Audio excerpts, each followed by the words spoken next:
오늘 우리는 맥주감사 주일로 지키고 있습니다. 벌써 반환점을 돌게 되었어요. 지난 반열을 돌아보면서 여러분들 어떠셨는지 모르겠습니다. 저는 하나하나 되짚어보고 생각을 해보니까 순간마다 다 하나님의 은혜였구나 하는 것을 생각하면서 감사하고 또 감사하면서 오늘 맞이했습니다.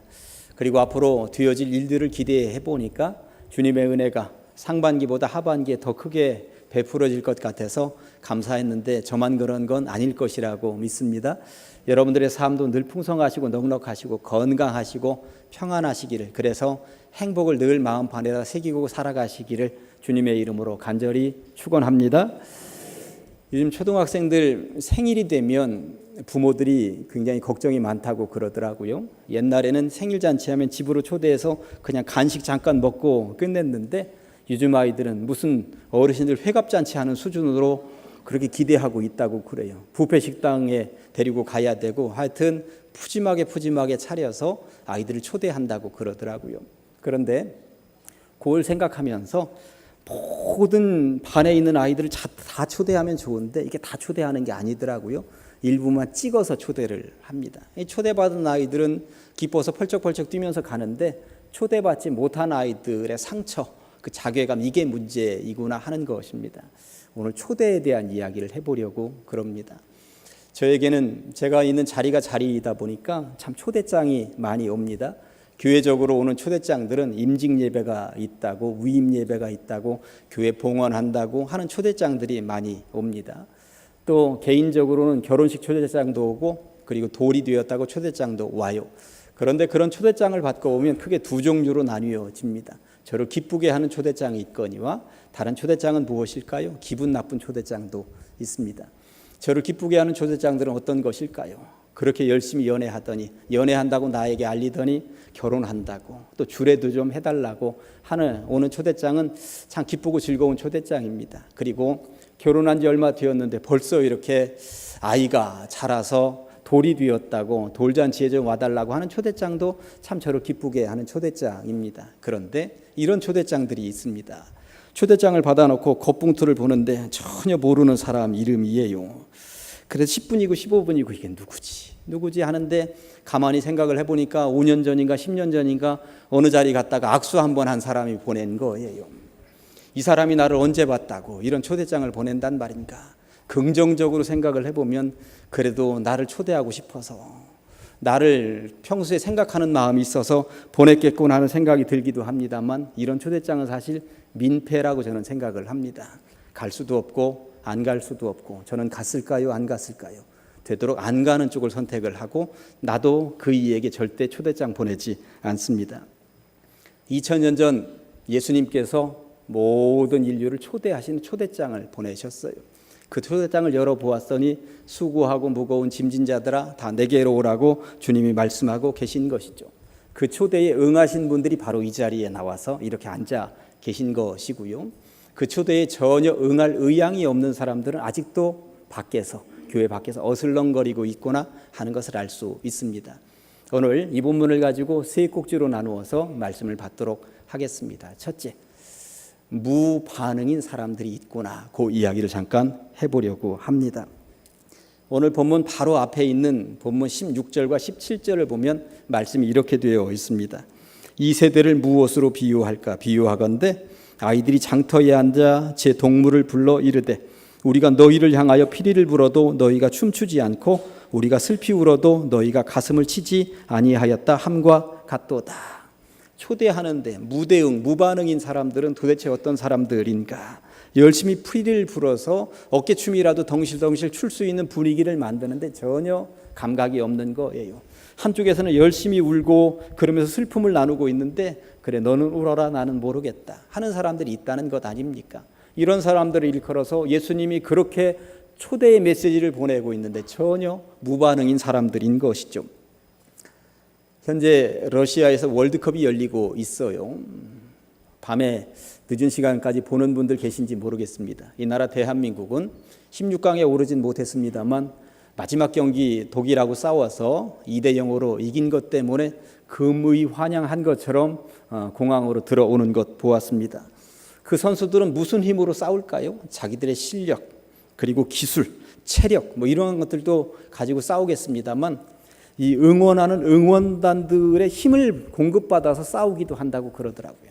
그러니까 응원하는 사람들이 얼마나 많은가, 응원하는 사람들이 얼마나 열정적으로 응원을 해주는가에 따라서 힘을 받기도 하고 힘을 빼기도 하고 그런다고 하는 것입니다. 몇 년 전인가, 정말 몇 년 전인가 그 북한 선수들이 그 국제 축구 연맹 피파로부터 징계를 받게 되었는데 이 북한 선수들에게 두 개의 징계 벌칙이 떨어졌습니다. 하나는 일본하고 경기를 북한에서 해야 되는데 북한에서 하지 못한다. 외국 태국에서 해라. 요거였습니다. 사실 거의 모든 나라 선수들은 자기 나라에서 경기가 열리길 바랍니다. 왜냐하면 응원단 숫자가 다르거든요. 더 열기가 다르거든요. 더 많은 사람들이 와서 국내에서 경기할 때 응원한다고 하면 그 기운을 받아서 더 열심히 더 힘내서 하게 되어 있습니다. 그런데 북한 선수들이 북한 땅에서 못하는 벌을 받은 거예요. 태국에서 경기해라. 그런데 두 번째 벌이 뭐였냐면 태국에서 경기를 하지만 응원단은 없다. 단 한 면도 응원단은 없다. 그냥 선수들끼리만 경기해라. 이게 두 번째 벌칙이었습니다. 자기 나라에서 할 차례였는데 자기 나라에서 하지 못하는 것도 참 심각합니다만 응원단이 하나도 없는 곳에서 경기를 한다라고 하는 것, 이것도 참 심각한 것이죠. 한화가 특별히 야구 경기할 때에 요즘 경기 굉장히 잘하는 것은 응원단들이 가서 아주 들썩들썩하기 때문에 경기를 더 잘하는 것은 아니겠는가. 대전은 양반의 도시라 별로 응원 안 할 것 같지만 야구장 한번 가보시면 얼마나 시끄럽고 난리법석인지 모릅니다. 그 응원단들에 힘입어서 선수들은 더 힘을 내서 경기를 할 수밖에 없다고 하는 것입니다. 그러다 보니 이 나라 대한민국의 축구대표팀이 러시아에 가서 경기를 하든 4년 전에 브라질에 가서 경기를 하든 빨간 옷 입고 금원 나라들까지 가서 응원을 해주는 거예요. 우리 선수들 힘내라고. 한국의 응원단이 한 명도 안 와 있다고 생각을 해보십시다. 선수들 경기할 만 나겠습니까?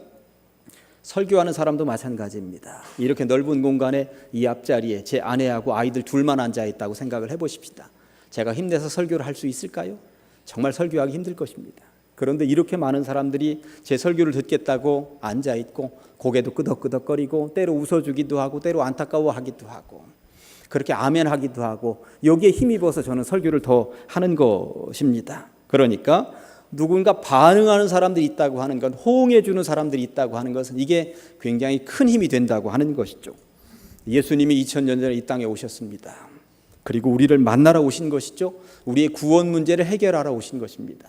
우리를 만나기 위해서 구원 문제를 해결하기 위해서 오셨고 오라고, 당신 앞에 오라고 초대장을 날리셨는데 전혀 반응을 보이지 않는 사람들이 있었다고 하는 것이 문제였습니다. 피리를 불어도 춤출 의향이 없다고, 가슴을 치며 통곡하는데도 전혀 함께 아파할 의향이 없다고 하는 사람들이 있더라라고 하는 것입니다. 그들을 보면서 초대장을 날리신 예수님의 마음은 얼마나 아프셨을까 하는 생각을 해본 거예요. 그렇다면 예수님의 초대에 전혀 응하지 않은 사람들은 왜 무대응이었을까요? 무반응이었을까요? 제가 보니까 예수님의 출신 성분이 마음에 들지 않은 거예요. 그들이 생각을 해볼 때에 초대장을 받아놓고 겉장을 보니까 예수? 나사렛 출신 예수? 이게 누구지? 그 예수? 그 베들레헴 마구간에서 초라하게 태어났다는 그 예수? 나사렛 시골 무지랭이들이라 살고 있다는 그 출신 예수? 요즘 예루살렘에 와서 좀 거들먹거린다더니 아이고 우리한테 초대장을 다 보냈네? 이렇게 희덕거리면서 그 초대장을 받아가지고 쓰레기통에다 버린 것은 아니겠는가? 저는 이런 생각을 해봅니다. 시골 촌놈이라고 하는 선입견을 가지고 그들은 그렇게 무식한 짓을 했다라고 하는 것 아닙니까? 제가 초등학교 3학년 때인가 4학년 때인가 담임선생님이 들려주셨던 이야기 아직도 기억하고 있는 것 하나 있습니다. 그 당시에 들려주셨던 이야기인데 그게 얼마나 충격적이었는지, 효도하라는 이야기로 들려주셨던 이야기였거든요. 어느 부모가 아들 하나를 길러내는데 논도 팔고 소도 팔아서 대학생을 만든 거예요. 옛날만 해도 그렇지 않았습니까? 소 팔고 논 팔아서 대학생 만들었던 거거든요. 그렇게 의젓한 대학생이 되었고 공부하게 되는데 어느 날 이 아들이 겉에 옛날에 봐도 대학생들 이렇게 옷 가운 입고 그리고 모자도 딱 쓰고 친구 하나 데리고 시골집에 내려오는 거죠. 차 앞에 자기 집이 보이는데 그 앞에서 아버지가 쇠사랑으로 걸음을 이렇게 긁어내리고 있는 모습이 보입니다. 친구가 물었습니다. 누구냐? 그랬더니 우리 집 하인. 그랬다는 이야기가 저에게는 그 당시 충격이었습니다. 부모가 어떻게 했습니까? 정말 논 팔고 소 팔아서 이 아들 하나 키운 것입니다. 이 아들 하나 키웠습니다. 버젓한 대학생이 되었습니다. 그런데 그 아버지가 창피하다는 것 아닙니까? 그러니 아버지를 아버지라고 부르지 못하고 하인이라고. 세상에서 잘 나간다 싶으니까 부모를 못 알아보더라. 이래서는 안 된다. 그 어릴 때 제 가슴을 후벼 팠던 말이었습니다. 유대의 지도자들도 마찬가지였습니다. 유대인들이 어떤 사람들입니까? 하나님의 자식입니다. 수없이 많은 민족 가운데 내가 너 하나 선택해서 너 하나 길러내기 위해서 내가 너희들을 어떻게 했는데, 너희들 노예 생활하던 놈들을 다 끄집어내서 자유민으로 만들어 주었고, 땅 한 평이 없던 민족을 가나안 땅에 정착시키면서 이렇게 넓은 땅을 너희들에게 주었는데 너희들이 어떻게 그럴 수가 있냐, 이런 소리 나오는 장면 아닙니까? 구약 성경을 달달달달 외우고 번쩍거리는 옷을 입고 느린 걸음으로 거드름을 피우면서 온갖 똑똑한 채는 다 하는데 지금 이들이 하나님의 아들을 몰라보고 있습니다. 하나님께서 초대장을 보냈는데 그 초대장을 쓰레기통에다 내버리는 어리석음을 범하고 있다고 하는 것입니다. 저런 모습으로 온 구세주는 창피하다는 거예요. 저런 인물이 보낸 초대에는 응할 의향이 전혀 없다는 것이죠. 오늘날도 그렇습니다. 예수님께서 온 인류에게 초대장을 전부 다 보냈는데 교회 안 간다는 거죠. 그런 예수 못 믿겠다는 것입니다. 무조건 싫다는 것입니다. 이런 무리들을 보면서 우리 예수님이 얼마나 안타까우셨을까 하는 생각을 해봅니다. 그런데 그런 사람들만 있었던 것이 아니라 두 번째, 예수님의 이 초대에 반응하는 사람들이 있었다고 하는 것입니다. 예수님께서 초대장을 날리니까 기꺼이 예수님 앞에 달려나와서 무릎 꿇은 사람들이 있었다고, 주님 하는 사람들이 있었다고 하는 것입니다. 누가 왔을까요? 어떤 마음을 가진 사람들이 왔을까요? 25절 보니까 그때에 예수께서 대답하여 이르시되 천지의 주제이신 아버지여, 이것을 지혜롭고 슬기 있는 자들에게는 숨기시고 어린아이들에게는 나타내심을 감사하나이다. 지혜롭고 슬기 있는 자들이라고 해서 뭔가 똑똑한 사람들이 아니라 똑똑한 채 하는 사람들, 거들먹거리는 사람들, 일부러 숨기기 하셨겠습니까? 자기들이 알아보지 못했다라고 하는 것을 이렇게 말씀하고 계신 것이죠. 인정하지 못하겠다는 것입니다. 이에 반해 기꺼이 예수님의 초대에 응한 사람들은 어떤 사람들입니까?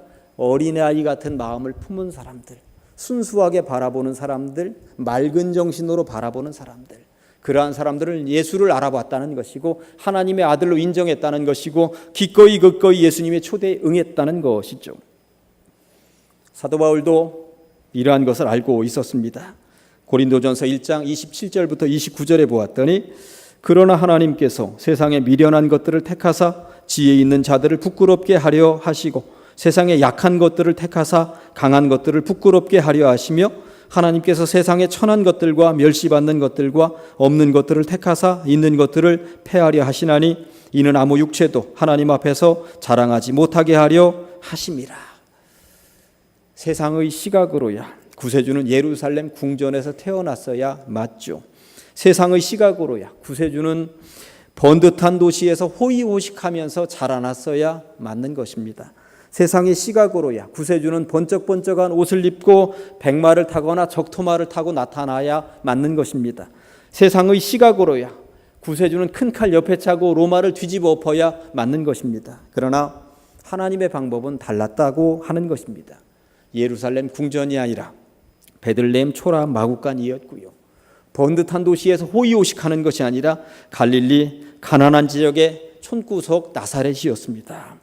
번쩍번쩍한 옷을 입고 백마를 타거나 적토마를 타는 것이 아니라 어린 나귀 새끼를 타는 것이었고요. 로마를 뒤집어 엎는 것이 아니라 십자가 짊어지고 친히 고난당하는 것이었습니다.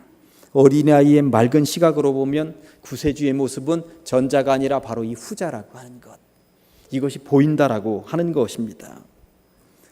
수고하고 무거운 짐진 자들아 다 내게로 오라 하셨던 예수님의 이 초대에 누가 응할 수 있다고요? 어린아이의 심정이 되어서 맑은 심정으로, 맑은 정신으로, 맑은 마음으로 보는 사람들이 그것을 볼 수 있는 것이고 거기에 응할 수 있는 것이라고 하는 것입니다. 이 초대에 어린아이의 맑음으로 기꺼이 응하여 이 자리에 앉아 계신 여러분들에게 사랑하는 주님의 복이 늘 임하시기를 주님의 이름으로 간절히 축원합니다. 잔치에 초대받았다 그러면 뭔가 기대감이 있습니다. 뭔가 주겠지, 음식이 나오든지 선물이 나오든지 뭔가 있겠지 하는 마음을 가지고 가게 되어 있습니다. 생일잔치에 초대받아가지고 선물을 싸질머지고 갔는데 선물은 접수해놓고 아무것도 주는 것이 없다면 욕하고 나올 것입니다. 그렇다면 예수님께서 온 인류를 초대하신 이후에 뭘 준비해 놓으셨을까요? 예수님이 준비하신 것이 뭔가 있어야 되는 것 아닙니까? 쉼입니다. 쉼. 그래서 오늘 설교 세 번째 제목을 쉬게 하리라 이렇게 정해 보았습니다. 제 고향이 충남 부여입니다. 부여읍에서 최고 외곽에 있는 정동리라고 하는 마을이 제가 태어나서 자란 마을이었어요. 그 마을에는 마을 한복판에 샘물이 있는데 용샘이라고 하는 우물이 있었어요. 굉장히 맑고 깨끗한 물이라고 했고, 그리고 온 동네 사람들의 거의 대부분이 그 용샘물을 마시고 자랐죠.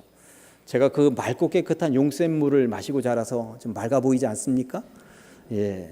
그래서 나중에 그 마을 이름을 지을 때 우물정자를 써서 정동리라고 이름을 이렇게 지었어요. 그래서 누가 보더라도 맑은 동네라고 하는 것을 알고 있었습니다. 제가 고향 마을 교회에서 고등학교 2학년 때 회장이 되었는데, 회장 선거에 몇 명이 나왔는데 제가 회장 선거에 출마를 하면서 공약을 하나 내세웠는데, 그 공약은 우리 교회 문화제를 한다. 문화제.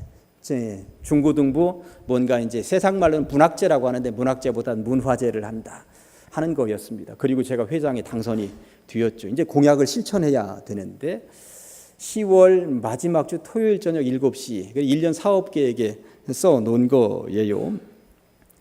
그런데 문화제 이름을 정해야 되는데 우리 동네가 샘골이고 정동리이다 보니까 샘골의 밤이라고 정하자. 참 이름치고 촌스럽죠. 샘골의 밤으로 정하고 3달 정도 저희들이 연습을 한 거예요.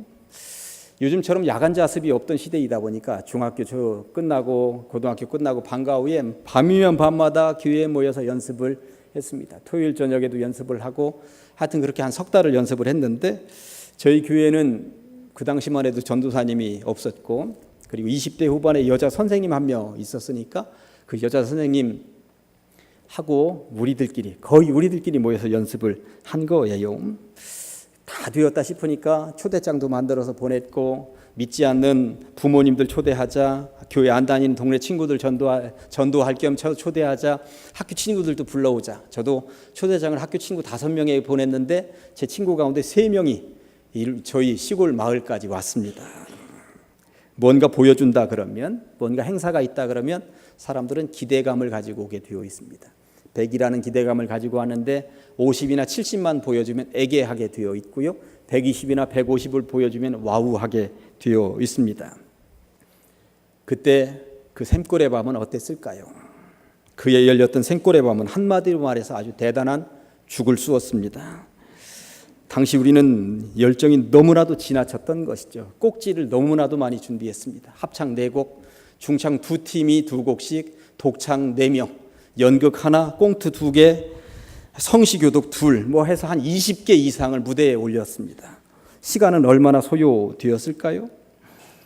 7시에 시작했는데 저는 시간이 얼마 가는지도 모르고 최고 앞자리에서 제가 막 회장이니까 진두지휘하고 있었어요. 담임 목사님, 그때 60이 한참 넘으신 담임 목사님이 앞자리까지 친히 오셔서, 회장 10시가 다 되어가고 있는데 이거 뒤에 있는 것은 좀 끝내고 교인들 보내면 안 될까? 그런데 뒤에 5개 정도가 남아 있었는데 그 아이들에게 어떻게 이거 안 한다고 하겠습니까? 서너 달을 연습했는데, 목사님 죄송하지만 우리는 계속 해야 합니다. 무대. 그래서 끝까지 밀어붙였죠. 정확히 10시 15분에 끝났습니다. 사실 7시부터 앉아서 10시 15분까지면 3시간 15분을 앉아 있었던 것인데 청중의 3분의 2는 사라지고 텅텅 빈 상태에서 우리는 마무리할 수가 있었습니다. 30년이 지난 시점에 그 옛날 생각을 해보니까 참 무모했지만 그래도 그 젊은 나이니까 그렇게 열정적으로 해보지 않았을까.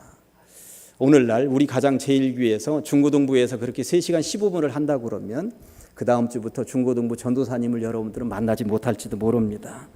어떻게 이런 방식으로 이런 식으로 교인들을 수준 없는 그러한 무대를 올려서 3시간이 넘도록 앉아있도록 한단 말입니다. 그런데 그 당시에 장로님들, 권사님들 그래도 교회 아이들이 뭔가 한다고 끝까지 앉아서 박수 쳐주시고 기도해 주셨던 분들, 지금은 많은 분들 하나님 나라 가셨습니다만 저는 잊을 수가 없습니다. 초대했으면 뭔가를 보여주어야 합니다. 초대받은 사람들은 기대감을 가지고 오기 때문에 그렇습니다. 당시에 우리는 우리들만 좋아서 난리였지 초대받은 사람들을 배려하지 못했구나 하는 것을 알 수가 있습니다. 수고하고 무거운 짐진 자들아 다 내게로 오라고 예수님께서 말씀하셨고, 그리고 초대하셨는데 무엇을 준비하고 계셨다고요? 쉼, 영원한 쉼을 준비하고 계셨다고 하는 것입니다. 내가 너를 쉬게 하리라. 얼마나 무거우냐, 얼마나 힘이 드냐. 너희들 혼자 짊어지고 가기는 너무나도 힘들고 버겁지. 내가 함께 해주마, 함께 해주마. 쉬라고 말씀하고 계신 것이죠. 주님의 숲이라고 하는 찬양이 있어요. 저는 설교 준비하면서 주님의 숲이라고 하는 찬양이 가사가 너무 좋아서 여러 차례 듣고 또 들어보았습니다. 내용이 이렇습니다. 어느 날 문득 당신이 찾아온 푸르른 저 숲속엔 평온하게 쉴 수 있는 곳을 찾아. 당신이 지나온 이 거리는 언제나 낯설게 느껴 그 어디에도 평화 없네, 참 평화 없네. 그렇지만 당신의 앞에 펼쳐진 주님의 숲에 지친 당신이 찾아온다면 숲은 두 팔을 벌려 그렇게도 힘들어했던 당신의 지친 어깨가 이젠 쉬도록, 편히 쉬도록 여기 주님의 숲에. 지치고 힘든 영혼들 여러분들이 바로 주님의 숲에 지금 들어와 계신 줄로 믿습니다. 지쳐 있었고 힘들어 있었고 때로는 주저앉아 있었고 어찌할 바를 알지 못해서 눈물겨워 있었던 심령들이 주님의 숲에 와서 편히 쉬고 안식을 얻어가는 것, 이게 얼마나 필요한가. 저는 복지기관에 있다가 그 생활을 해보고 이곳 교회에 와서 목회한다는 것이 얼마나 고마운지 몰라요. 세상에 나가서 일을 해보니까 참 세상 일터는 만만한 곳이 아니구나 하는 것을 느끼게 되었습니다. 우리 성도들이 얼마나 힘들고 어렵게 일들을 하고 있는가, 돈을 벌고 있는가, 그 돈을 가지고 헌금을 하고 11조를 하고 있는가. 이 교회는 쉬는 곳이 되어야 되겠다. 이 교회에 오면 행복을 느끼도록 해야 되겠다. 이 교회는 어떻게든 힘을 얻어서 돌아갈 수 있도록 해주는 곳이 되어야 되겠다. 저는 이런 생각을 해본 것이고요. 그래서 우리 교회 모토를 행복한 교회 공동체라고 제가 만든 것 아니겠습니까? 아무쪼록 가장 제1교회에 오셔서 예배드리고 돌아가는 모든 성도님들은 이곳에서 힘을 얻으시기를, 행복을 얻고 돌아가시기를 주님의 이름으로 간절히 축원합니다. 그런데 오늘 말씀 29절을 읽으면서 좀 고개를 갸우뚱하게 하는 장면이, 내게로 와서 쉬라 하더니 내 멍에를 매라는 거예요. 아니, 쉬게 하라고 그랬으면 돗자리를 깔아주셔야지 멍에를 얹어주시겠다고 말씀하고 있으니, 아니 이게 앞뒤가 안 맞지 않습니까? 성경을 읽으면서 무슨 표현이 죄송합니다만 무슨 인신매매범 수법 같다. 쉬게 해줄 테니 오라고 하더니 멍에를 어깨에다가 얹어주신다는 거예요. 돈을 많이 벌게 해주겠다고 광고 보고 갔더니 무인도에 가둬놓고 무슨 새우잡이 시키더라. 뭐 이런 거 같다는 생각이 한편으로 들었어요. 물어야 됩니다. 예수님, 수고하고 무거운 짐진 자들 오라 하더니 웬 멍에입니까? 웬 멍에입니까? 그랬더니 예수님께서 오해하지 말고 들으라는 것입니다. 29절 말씀을 다시 한 번 더 읽어봅니다. 나는 마음이 온유하고 겸손하니 나의 멍에를 메고 내게 배우라. 그리하면 너의 마음이 쉼을 얻으리니. 아멘. 예수님은 강한 분이거나 손에 채찍을 들고 계신 분이 아니라고 하는 것입니다. 온유하신 분, 겸손하신 분, 멍에 함께 매자 말씀하고 계신 것입니다. 이 멍에를 메어야만 쉼을 얻을 수 있다고 말씀하고 계신 것이죠. 제가 복지기관에서도 일을 했고 교회 목회도 하다 보니까 오랜만에 만나는 사람들이 저에게 이렇게 질문하는 사람들이 있습니다. 복지관이 어려우세요? 교회가 어려우세요? 사실 질문을 이렇게 했어야 맞습니다. 복지관이 쉬웠어요? 교회가 쉬웠어요? 그래야 되는데 복지관이 어려웠어요? 교회가 어려우세요? 이렇게 묻는 것은 교회 어렵죠? 하고 묻는 거예요. 저한테. 목회 어렵죠? 하고 묻는 거예요. 그래서 저는 그들에게 늘 대답합니다. 교회가 얼마나 좋은지 모른다고. 교회 목회가 정말 좋다고 저는 이야기를 해줍니다. 왜 그럴까요? 제가 메고 있는 이 멍에를 누가? 예수님이 짊어지고 계시기 때문에, 예수님이 메고 계시기 때문에 그런 것이죠. 그 비밀을 알기만 하면 인생 별거 아닙니다. 정말 인생 별거 아닙니다. 혼자 짊어지고 가려고 하니까 힘든 것이지, 주님과 함께 지고 갈 때 그것이 어렵지 않다는 것을 아는 사람은 다 아는 비밀이라고 하는 것입니다. 30절에 그 정답이 나와 있습니다. 이는 내 멍에는 쉽고 내 짐은 가벼움이라. 주님은 말씀하고 계신 것이죠. 주의 복음을 들고 추방당할지도 모르는 아랍권이나 불교 국가로 가는 선교사들이 있습니다.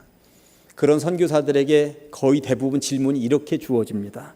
힘들어서 어쩌냐고, 힘들어서 어쩌냐고. 그런데 그들의 대답은 한결같습니다. 저 혼자 가나요? 함께 가시는 분이 계신데요. 이 대답이 정답 아닙니까? 저 혼자 가나요? 함께 가시는 분이 계신데요. 인생 살아보니까 그런 거더라고요. 혼자 짊어지기에는 너무나도 버거운 것이 인생입니다. 그래서 주님이 함께 짊어져 주시겠다고 말씀하고 계신 것이죠. 주님이 짊어져 주시는 그 멍에에 따지고 보니까 내가 그냥 살짝 어깨만 얹어놓고 있는 것이지 내가 짊어지고 가는 것이 아니더라라고 하는 것을 깨닫게 되는 것입니다. 이 진리를 누가 깨닫는가? 어린아이처럼 순수한 마음을 가지니, 어린아이처럼 순수한 마음으로 주님의 초대에 기꺼이 아멘하고 응하느니, 늘 하나님의 마음을 품고 살아가는 이들이 이 진리, 이 단순한 진리를 깨닫게 되더라라고 하는 것입니다.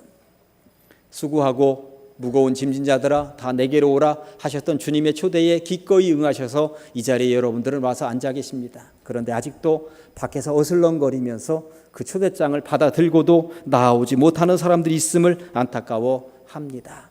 우리가 그들을 위해서 계속 기도해야 하는 이유가 바로 여기에 있다 하겠습니다. 아무쪼록 오셨으니 이곳에서 진정한 주님께서 주시는 선물 쉼을 받아 누리시고 늘 여러분들의 인생이 행복이시기를 주님의 이름으로 간절히 축원합니다.